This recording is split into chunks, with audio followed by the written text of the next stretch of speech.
Make a date with Rev Dr Ebenezer Markwei at 6 a.m. from Monday to Saturday on Graphic Online via Facebook and YouTube as he expounds on matters of faith. Graphic Online, truth and accuracy every day.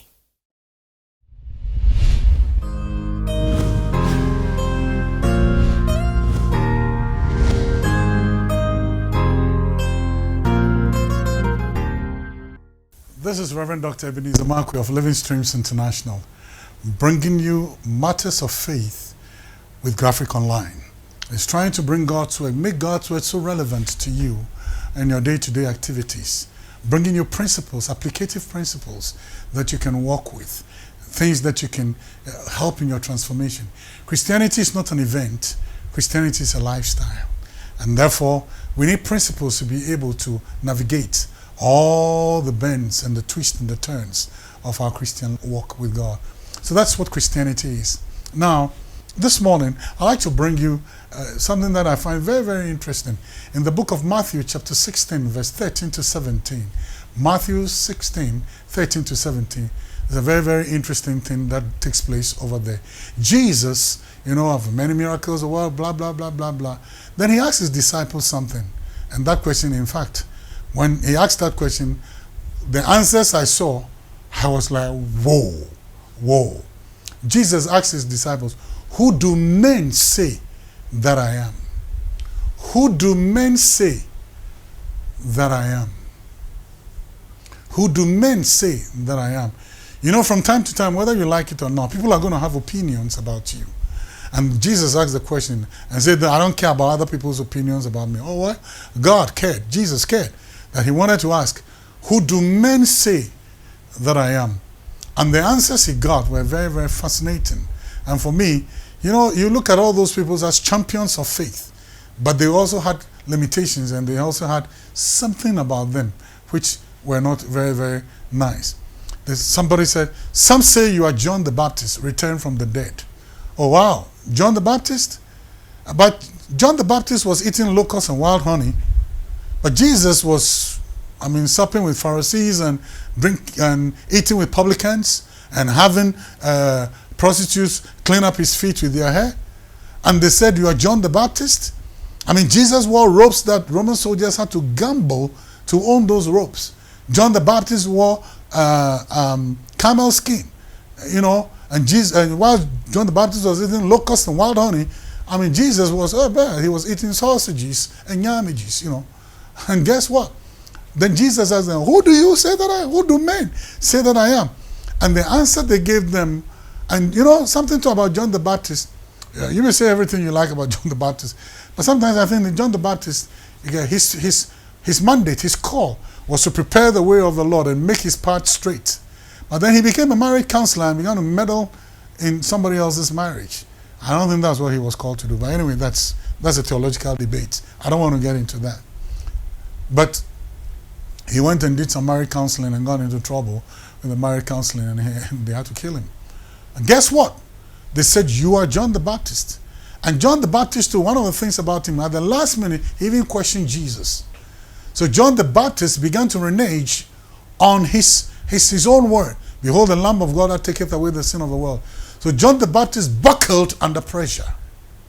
So they were saying to Jesus, some say you are John the Baptist. That means under pressure you will buckle. Then somebody also said, some say you are Elias, that is Elijah. And Elijah, you can call down fire, but when a woman talks, you run.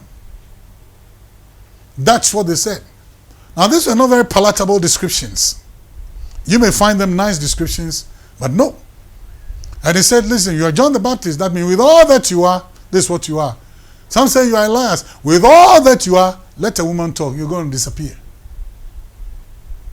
And I realized that probably if I were Jesus, I was stunned. The one who had walked on the sea, the one who had given a great drought of fish, the one who had raised the dead, the one who had done many, many, many, many miracles. Yet that person is being described as somebody else. And guess what? So Jesus didn't have his own identity. Others became reference points for Jesus. Other people's character, other people's personalities, other people's words, other people's foibles was now defining Jesus.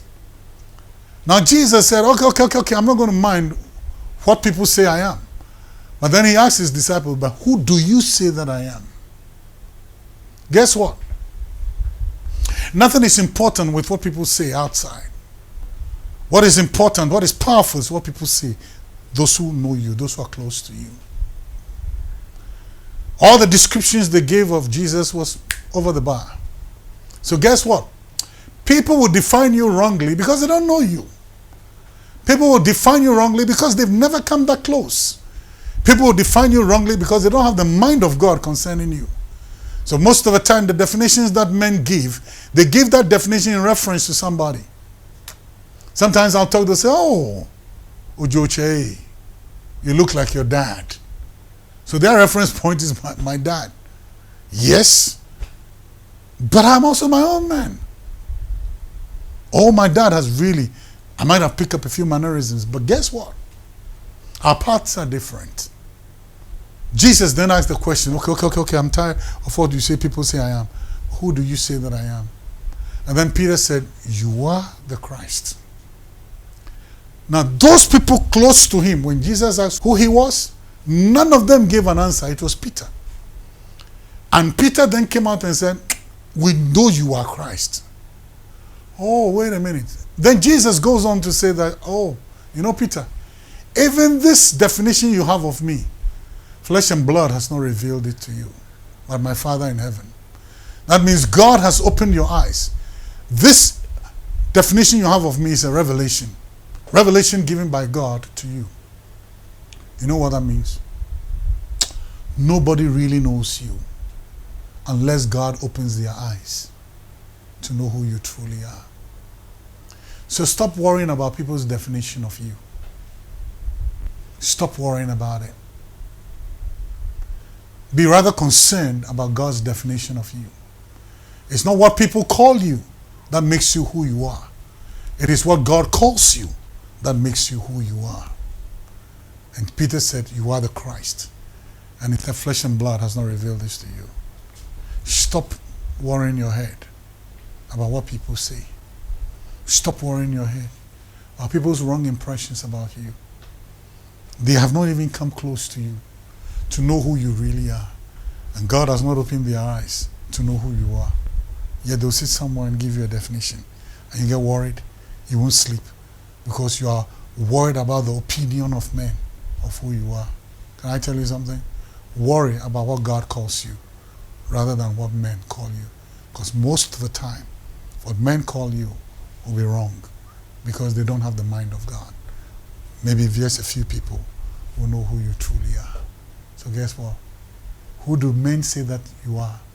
Who does God say you are? And the people around you, those who really know you, and they will say, this man is not what they say he is. And it was God who gave them that revelation. So unless God opens the eyes of people to know who you really are, people might not know, and don't be bothered by it. Who does God say you are? That's most important. God bless you.